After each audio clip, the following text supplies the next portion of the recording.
चलो भाई शुरू करते हैं अगला chapter, that is ray optics. Chapter बहुत इंपॉर्टेंट है ऑप्टिक्स ना। ऑप्टिक्स के दो चैप्टर हम करेंगे, ray optics and wave optics.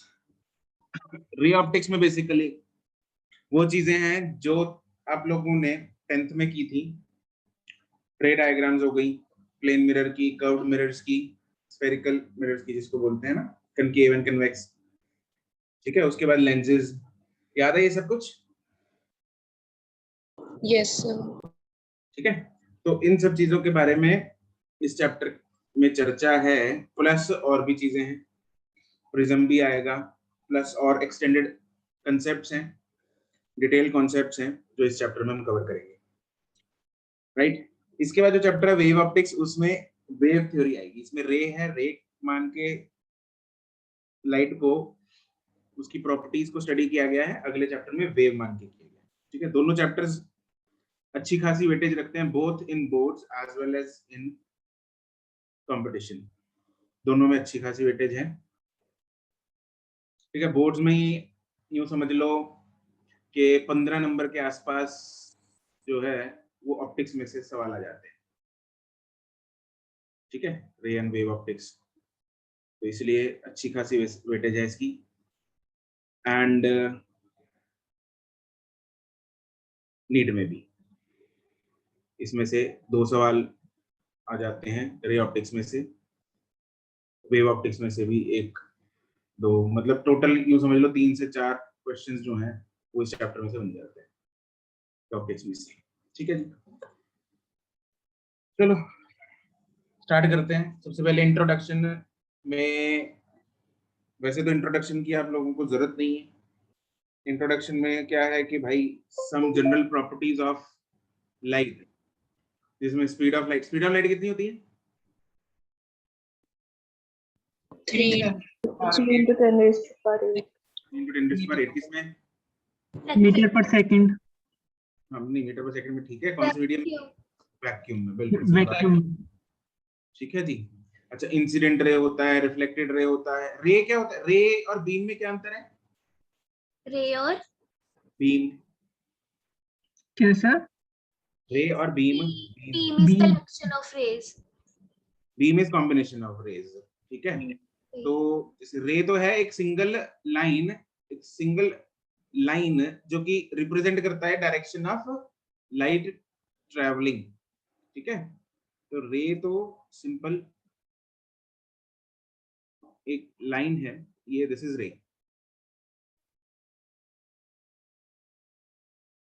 This is a ray. ठीक है, it is a line that represents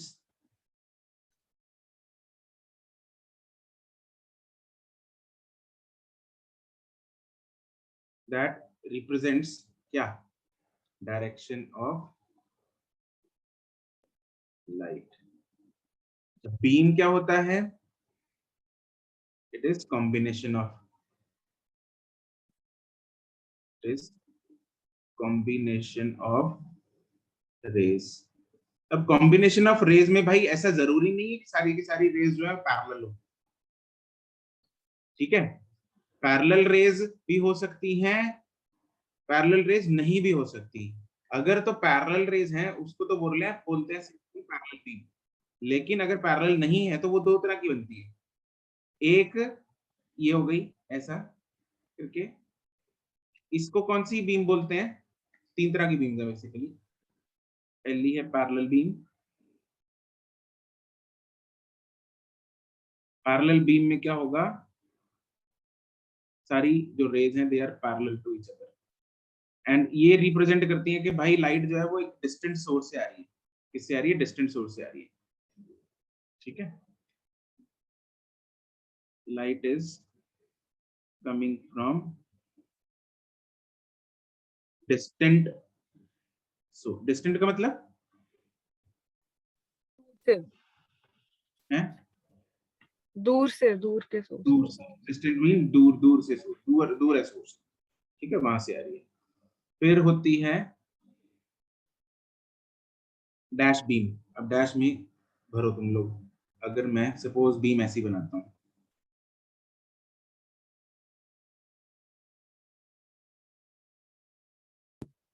मतलब ऐसी कुछ बीम है। कौन सी बीम है ये? Divergent. This is diverging beam, correct. This is diverging beam, diverge कर रही है, दिख रही है। This is diverging. इसमें जो सोर्स है, अच्छा सोर्स किधर होता है रे? अगर रे हम बना रहे हैं, बीम बना रहे हैं, सोर्स इज टेल वाली साइड या एरो वाली साइड, हेड वाली साइड? टेल वाली साइड। टेल वाली साइड। सोर्स है, ठीक है। तो एक सोर्स है जो कि डिस्टेंट नहीं है, पास ही पड़ा है, उससे रेज जो है जैसे निकल रही हैं, ठीक है। जैसे यहाँ पे टॉर्च है मान लो, उधर से जो रेज हैं ऐसे निकल रही हैं, ठीक। तो तीसरी हो जाएगी कौन सी? लास्ट तो बच गई, अब तो नाम कन्वर्जेंट। कन्वर्जेंट।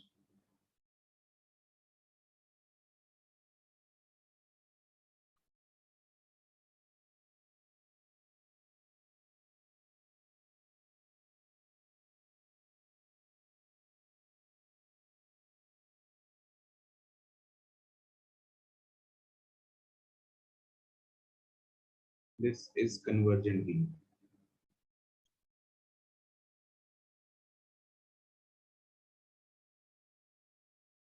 ठीक है। चलो अब जो रेज हैं यहाँ पे, उसकी डिफरेंट डिफरेंट प्रॉपर्टीज हम पढ़ेंगे। मतलब जिसमें मेन जो प्रॉपर्टीज हैं रिफ्लेक्शन एंड रिफ्रैक्शन, तो we will be studying these properties one by one. पहले हम करेंगे चर्चा सारी रिफ्लेक्शन की, राइट। अब रिफ्लेक्शन, जब ये रेज किसी सरफेस को स्ट्राइक करती हैं, जैसे मान लो मिरर, ग्लास, मेटल, वुड, दीवार, कहीं पे भी कोई भी सरफेस पे अगर ये रेज स्ट्राइक करती हैं तो व्हाट विल हैपन? जल्दी से बताते जाओ यार, ये तो बेसिक कॉन्सेप्ट्स हैं, इसमें क्या सोच रहे हो? Back. They will reflect back. Reflect back. पक्की गल है, सारी की सारी रिफ्लेक्ट कर जाएंगी वापस? नहीं, एब्जॉर्ब करेंगे कुछ। एब्जॉर्ब भी होंगी। कुछ एब्जॉर्ब भी हो जाएंगी, ठीक है जी। तो कुछ रिफ्लेक्ट मारेंगी, कुछ एब्जॉर्ब हो जाएंगी, और हो सकता है कुछ ट्रांसमिट भी हो जाए, डिपेंडिंग ऑन दी सरफेस, है ना। लाइट की बात कर रहे हैं तो अगर ओपेक सरफेस है तो नहीं ट्रांसमिट होंगी, लेकिन अगर ओपेक नहीं है तो कुछ एब्जॉर्ब होगी, कुछ ट्रांसमिट होगी, कुछ रिफ्लेक्ट कर दी। अब जो मिरर होता है जिसमें हम रोज शीशा देखते हैं, कंघी करते हैं, तो वो शीशे पे अगर लाइट गिरती है तो क्या करती है लाइट? रिफ्लेक्ट करती है। रिफ्लेक्ट होती है। रिफ्लेक्ट करती है उस शीशे में। Does light only reflect from that mirror? No sir. या तो एब्जॉर्ब होती होंगी। सर वो एंगल पे भी डिपेंड करता है। एंगल पे डिपेंड करता है? एंगल पे नहीं डिपेंड करता भाई। एंगल वो तो रिफ्लेक्ट बैक ये करेगी। प्रॉपर्टी होती है सरफेस की। जो मिरर होता है वो बहुत ही अच्छा एक रिफ्लेक्टिंग सरफेस होता है, तो उसमें से यूं समझ लो कि 95, 96, 97% जो लाइट है वो रिफ्लेक्ट मार जाती है, इसलिए अपने को ऐसा लगता है कि रिफ्लेक्ट ही हो रही है, लेकिन थोड़ी बहुत लाइट जो है वो एब्जॉर्ब भी हो जाती है, ठीक है जी। तो परफेक्ट रिफ्लेक्शन, इसको बोलते हैं परफेक्ट रिफ्लेक्शन नहीं होती, किसी भी सरफेस से परफेक्ट रिफ्लेक्शन नहीं होती, राइट। चलो हम रिफ्लेक्शन की चर्चा करेंगे। ये तो इंट्रोडक्शन में तो कुछ खास नहीं था, पहले अब रिफ्लेक्शन नया वही बना लेते हैं पेज ही, रिफ्लेक्शन पर टॉपिक बनाएंगे रिफ्लेक्शन।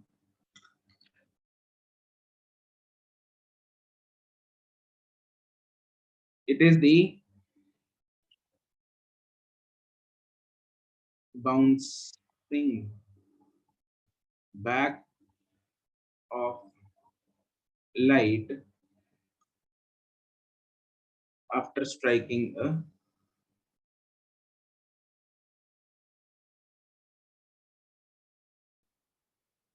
surface। अच्छा एक चीज मैं तुम लोगों को बोलना भूल गया, जिसका भी कोई पुराना सामान बचा हुआ है, मान लो इलेक्ट्रिसिटी है, मैग्नेटिज्म है, किसी का भी कोई लैग है, बहुत होंगे, है कोई लैग वाले? कितने बच्चे हैं लैग जिनका कोई पुराना काम पेंडिंग है, किसी ने काम नहीं किया, किसी ने मतलब कॉपी पुराना नहीं बनाई? नहीं सर, जो एक्सरसाइज 2 डिस्कस होनी है सैटरडे को। पिछले वाला जो होमवर्क है वही है। वो तो चलो है यार, वो तो अभी होमवर्क डिस्कस होना है, उसकी बात कर रहा हूँ, तो डिस्कस हो चुका है, मतलब फिर भी तुम लोग काम नहीं किया जिन्होंने, अरे वाह वाह वाह, इलेक्ट्रोस्टैटिक। अरे यार तुम लोग, नहीं हुई सर, वो नहीं हुई, बहुत कोशिश अरे है। मैंने रिवाइज करा है। देखो यार, अब किसी ने भी कराई है, अब क्या फर्क पड़ता है ना। तुम लोगों को कर लेनी चाहिए थी, अब क्या कर सकते हैं, है ना। उस टाइम पे चलो कोई बात नहीं, मैं करा दूंगा तुम लोगों को एक बार सिलेबस खत्म होने के बाद। ठीक है, एक बार कर लेंगे उसको। एक बार इलेक्ट्रोस्टैट्स मैं ही रिवाइज करा दूंगा तुम लोगों को ढंग से। ठीक है, बट ये है कि अ, और कुछ मैग्नेटिज्म का किसी ने काम पेंडिंग वेंडिंग छोड़ रखा है? बड़े यार, खत्म कर दोगे यार तुम लोग। और नमन तेरा क्या छूटा है? जागृति गुरा, अरे भाई सब बहुत बड़े लोग हैं। सर इलेक्ट्रोस्टार्स अरे सारा यार पड़ा है मेरा, तो मैंने छुआ भी नहीं उसका। अरे देखो, वैसे तो अच्छी बात नहीं है, तुम लोगों ने छोड़ना नहीं चाहिए था। चलो सिर्फ कोई बात बेसिक हो सकते है। हैं उससे कुछ, मतलब इलेक्ट्रोस्टैटिक्स के जो बेसिक क्वेश्चन है, तो डायरेक्ट क्वेश्चन होते हैं जो बिल्कुल ही हाँ करने की कैपेसिटी है, उसके ऊपर कुछ भी इधर उधर हो गया फिर नहीं होने वाले इलेक्ट्रोस्टैटिक्स। हम्म, मतलब जिसमें तो डायरेक्ट फॉर्मूला पड़ गया, आंसर निकल गया, ठीक है। बाकी तो फिर ऐसे ही है। लेकिन ये है कि सिमर, ठीक है मैं तो तुम लोगों को करा दूंगा इलेक्ट्रोस्टैट्स, बट ठीक है पहले जैसे भी की है तुम लोगों ने, जिससे भी की है, but you should have done it properly. इलेक्ट्रोस्टैट्स अच्छा खासा वो रखता है। अभी बोर्ड्स में भी आएगा सर इलेक्ट्रोस्टैट्स तो। बिल्कुल आएगा यार, वो उसमें तो। अक्टूबर में ही आएगा, और क्या, मतलब ये कह। चलो। अब बात ये है, मुद्दा ये है कि भाई ऑप्टिक्स का किसी से लेना देना नहीं है पीछे से। अपना पुराना जो सामान है उसके लिए अलग से तुम लोग टाइम निकाल सकते हो, बट ये चीज सोच के ऑप्टिक्स मत छोड़ना कि मेरे को अब मेरा पुराना सामान बचा हुआ है, मेरा इलेक्ट्रोस्टैट बचा हुआ है, मेरा मैग्नेटिज्म बचा हुआ है, मेरा कोई एसी वैसी बचा हुआ है, कुछ भी है ना, किसी से कोई लेना देना नहीं है। Right, it is totally independent topic. Wow, yes, ठीक है। तो इसीलिए अपना यूं समझो कि एक तरह से आज फिजिक्स पार्ट 2 स्टार्ट हुआ है। Okay, which has nothing to do with physics part 1। तो अभी जो काम है तुम लोग, हाँ बिल्कुल नई जिंदगी स्टार्ट हुई है आज। तो अभी जो तुम लोग काम है वो बिल्कुल उस पे रखना, टिप टॉप रखना, इसमें लैग नहीं आना चाहिए। ठीक है, चलो। It is the bouncing back of light after striking a surface, right. अब इसको गवर्न करने के लिए हमारे पास दो लॉज हैं, लॉज ऑफ रिफ्लेक्शन, यहाँ के ना, जिसको स्नेल्स लॉ ऑफ रिफ्लेक्शन बोला जाता है, सुना होगा? नहीं सुना है, अच्छी बात, सुना है सर। सुना सर है। नेक्स्ट सुना है सर। अच्छा, चलो क्या नेम, लॉज, वैसे दो, क्या दो बता। लोग थे ना इसमें। बिल्कुल दो लॉ थे। सर लॉज पता है, वो नेम नहीं सुना जो भी आप बोले। स्नेल्स लॉ, नेम नहीं पता बट लॉज पता है, जो दो लॉज थे। सुना है सर, नाम भी सुना है। नाम तो सुना होगा। हम्म। याद Yes. नहीं होगा, याद नहीं होगा। कल को स्नेल आके मैं बोले नाम तो सुना होगा।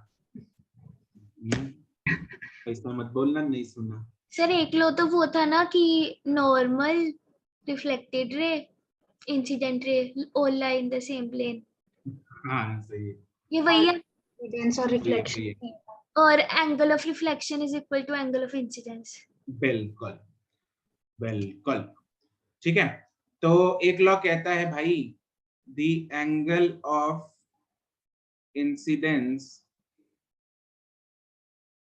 is equal to the angle of reflection, ये कहता है एक लॉ। इसका मतलब क्या है, अब बना लेते हैं हम, एंगल क्या क्या है ये, एंगल रिफ्लेक्शन, एंगल इंसिडेंस, ये क्या क्या बला है।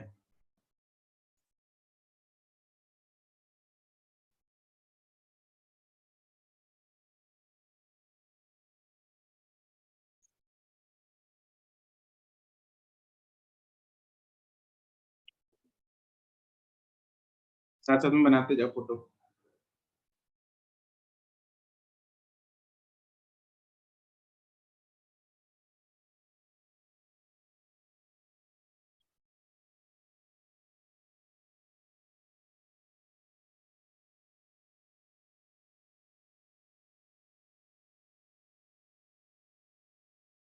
ये शीशा है, शीशे को ऐसे रिप्रेजेंट करेंगे, ठीक है। जो रिफ्लेक्टिंग सरफेस होती है, जो रिफ्लेक्टिंग सब्सटेंस है, उसकी बेसिकली दो सरफेसेस है, एक होती है रिफ्लेक्टिंग सरफेस, दूसरी होती है पॉलिश्ड सरफेस, ठीक है। ये वाली कौन सी ऊपर वाली, ये वाली है, दिस इज रिफ्लेक्टिंग सरफेस। कई बार क्या होता है, सवाल में दे रखा होता है polished on this side is polished. मान लो एक प्रिज्म के क्वेश्चन में आता है polished, suppose side AC is polished. अब पॉलिश्ड का मतलब क्या होता है भाई, क्या होता है पॉलिश का मतलब, पॉलिश किधर से आ गई, तो वो पता होना चाहिए। दिस इज रिफ्लेक्टिंग सरफेस ना, इस साइड में क्या किया गया है, पॉलिश। कभी शीशा उतार के, मतलब टूटा हुआ शीशा देखा है पीछे से, यस, पीछे भी पॉलिश होती है। पीछे से पॉलिश होती है, हम्म। ठीक है। दिस इज पॉलिश्ड सरफेस, पीछे से वो कई बार ग्रीन ब्राउन या कुछ अलग अलग रंग की पॉलिश होती है, ठीक है। तो दैट इज बेसिकली वो एक बढ़िया सा रिफ्लेक्टिंग सा पेंट टाइप होता है, पॉलिश की जाती है। खैर, इन दोनों में से लेफ्ट और राइट में से कौन सी इंसिडेंट लग रही है, लेफ्ट। लेफ्ट वाली है इंसिडेंट रे और राइट वाली है रिफ्लेक्टेड रे। और ये कौन सी है, normal. Yes, this is normal. अब इधर एंगल ऑफ इंसिडेंस किधर है, नॉर्मल और इंसिडेंट रे के बीच में। नॉर्मल और इंसिडेंट रे के बीच में जो एंगल बनता है उसको बोलते हैं angle of incidence, and angle of reflection बोलते हैं नॉर्मल और रिफ्लेक्टेड रे के बीच में। और ये लॉ हमें बोलता है भाई angle I is equal to angle R. ये इस लॉ की पत्नी है, ठीक है। अब मुझे इसमें एक दिक्कत है, वो दिक्कत तुम लोग सॉल्व करो। दिक्कत मुझे ये है, यहां तक फोटो बन गई, यस सर। ठीक है। ये तो प्लेन सरफेस पे बन गया भाई, आई इज इक्वल टू आर। अब मान लो एक इरेगुलर सी सरफेस है, इरेगुलर सी सरफेस है, प्लेन नहीं है, तो will this law I is equal to R be still valid or not? No sir. Oh Yes, sir, it will be valid. अरे Milan, it will be valid. Why Milan? Sir जब वो strike करेगी तो वो तो एक नॉर्मल पॉइंट ही होगा ना, मतलब समझ रहे हो आप, फिर वो एक, जैसे हम लेते हैं नहीं, एक लाइन ले लेते हैं छोटी सी वेक्टर, जब हम लेते होते हैं, आप भावना समझेंगे। अरे वो जब भावना जैसे स्ट्राइक समझ- सर्कल में direction elemental elemental surface, elemental surface, हाँ, तो उसके तो वो, ठीक है। तो इस जो कारण से, जनता बिल मैं समझ गया, मिलन तुम्हें याद है, मैंने ये 10th में भी बताया था। हाँ, अब सुनो, नो बोलने वालों, ये जो लॉ है ना, ये देखकर नहीं चलता कि भाई सरफेस कौन सी है, इसको पता ही नहीं कौन सी सरफेस है, मैं किस सरफेस पे लगने वाला हूँ, ये नहीं देखता। ये हमेशा हमेशा हमेशा हमेशा हर सरफेस के लिए क्या है, वैलिड है।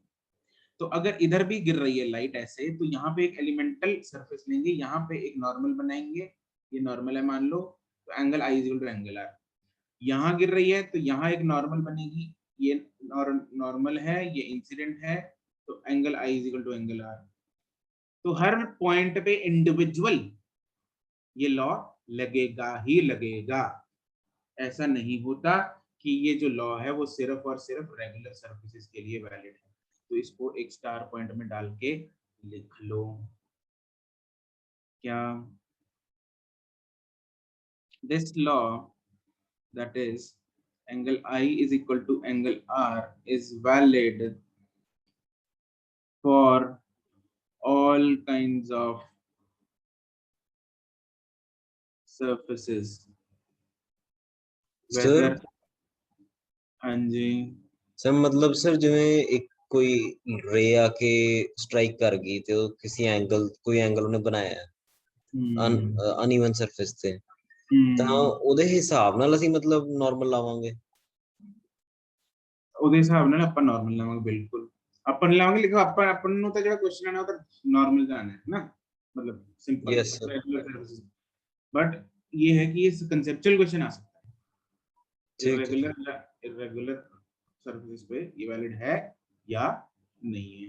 अब इतनी गंदी सी सरफेस पे हम हर जगह तो मैथमेटिकली कैलकुलेट तो नहीं कर सकते ना, यस लगेगा जरूर।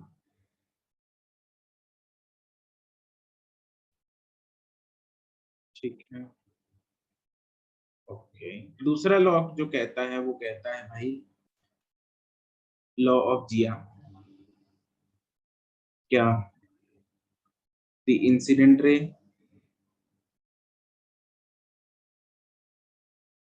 reflected ray and the normal all lie in the same plane. yes दिख रहे हैं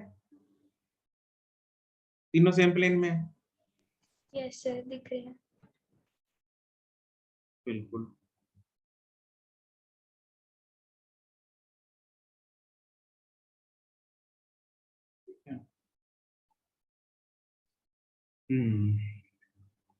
चलो ये तो वे लॉ, एक स्टार पॉइंट है। What is normal incidence? इस लॉ का नाम था स्नेल्स लॉ।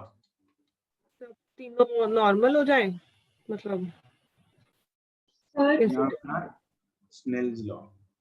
तो स्नेल लॉ तो हमने वो कोई रिफ्रैक्शन वाला नहीं था,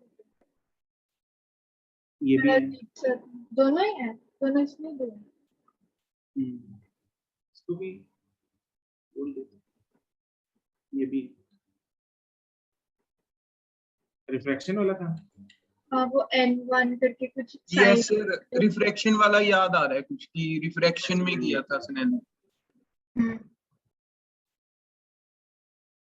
दोनों ही है यार। तो वो नहीं चलो फिर भी ना फिर भी तुम्हारे आंसर में आया कुछ टाइम पे। आई जस्ट चलो आई कंफर्म कर दें एक बार ना। अच्छा इसमें ना एक चीज आती है अभी, normal incidence. What is normal incidence? जब इंसिडेंट लाइट है वो सरफेस के नॉर्मल परपेंडिकुलर सरफेस के नॉर्मल हो या angle of incidence is 0 zero. Zero पक्की गल है? पक्की गल है। पक्की गल। Yes Right. Normal incidence is when angle I is 0. That is, incident ray is perpendicular to the surface. Incident ray is perpendicular to the surface. तो अगर इंसिडेंट रे जो है परपेंडिकुलर टू सरफेस होगी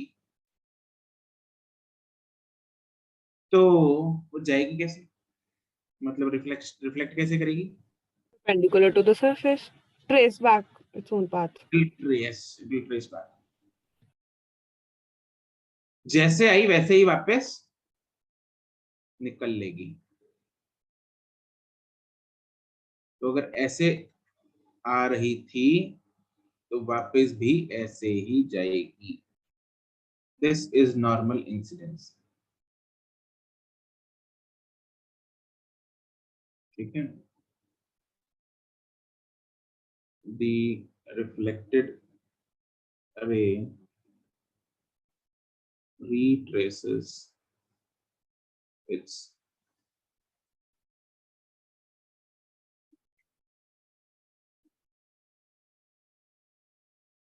पाथ।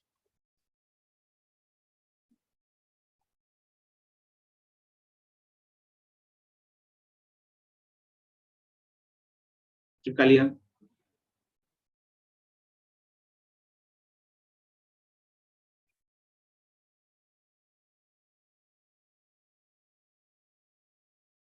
तुम लोगों ने module ले लिए? Yes sir. ठीक है, फिर आता है ग्रेजिंग इंसिडेंस। ग्रेजिंग इंसिडेंस का मतलब है, what is the meaning of graze? बिना टच करे निकल गया। बिना टच करे? सुपरफिशियली निकलना से कुछ हाँ, मतलब जैसे कि वो पैरेलल। उसको जस्ट टच करके निकल जाए, जैसे टेंजेंट नहीं निकलती, यस। तो अगर मतलब ऐसे जा रही है, ऐसे रे, बिल्कुल टच करके निकलेगी ऊपर से। अगर मान लो कर्व्ड सरफेस है, ये मिरर है, तो उसको ऐसे ग्रेज कर जाएगी ऊपर से। मतलब सर अप्रोक्स एंगल 90 डिग्री। हाँ, तो इसमें एंगल ऑफ इंसिडेंस कितना हो जाएगा? 90 डिग्री। 90 डिग्री। तो एंगल ऑफ रिफ्लेक्शन भी क्या हो जाएगा? 90 सर डिग्री। इसमें रिफ्लेक्शन ऊपर वाले में एंगल ऑफ इंसिडेंस क्या था? 0। तो एंगल ऑफ रिफ्लेक्शन क्या होगा? 0। लॉ स्टिल वैलिड है। I 0 तो R भी 0, नीचे वाले में I 90 तो R भी 90। एक्सक्यूज मी सर, ठीक है, हाँ जी बोलो। इसमें रिफ्लेक्शन कैसी होगी? मतलब वो तो रिफ्लेक्शन नहीं है इसमें एक्चुअली, 90 डिग्री पे रिफ्लेक्शन नहीं होती है ना। ना। एक सेकंड बोलो ना।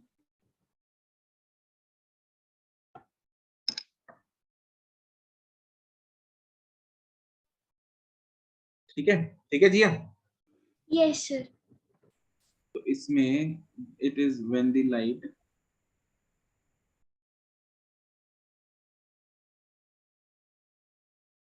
मतलब जस्ट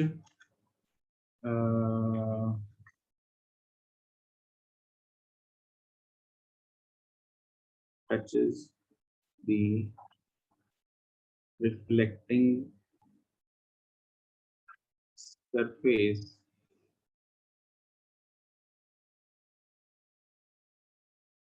tangentially.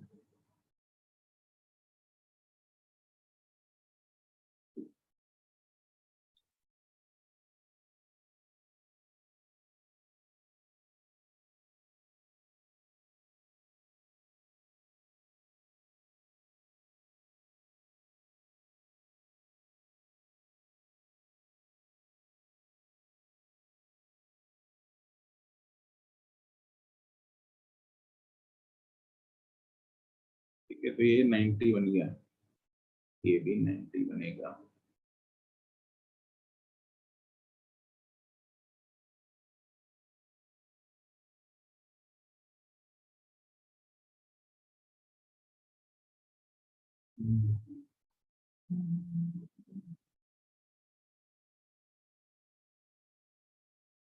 ठीक है जी, हो गया यहाँ तक नोट?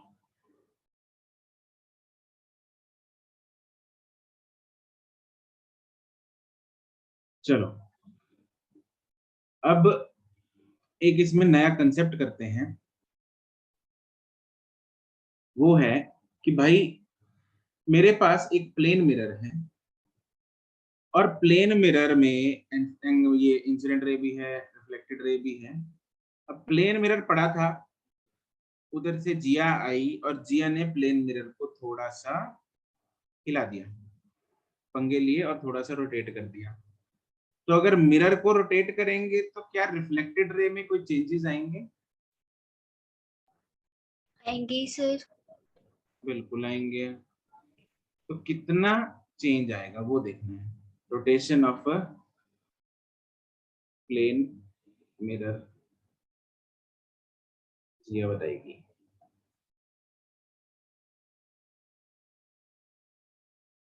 खुशबीर सिंह खुरल, सही बताया है भाई।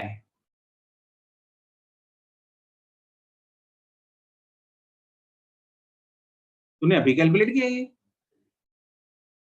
है भाई? सोचा, बड़ी जल्दी सोच लिया। तो मैंने ना एक चीज नोटिस करी है, क्या? वीर का ऑनलाइन में ज्यादा दिमाग चलता है ना? पहले सही भी है। इसके आंसर्स बहुत आते थे, जब मैंने इसको क्लास में देखा इसका रिस्पॉन्स क्लास में कम होता है। सही चीज नोट की है तुमने। ऐसा है खुशबीर, है ना? सही बात है।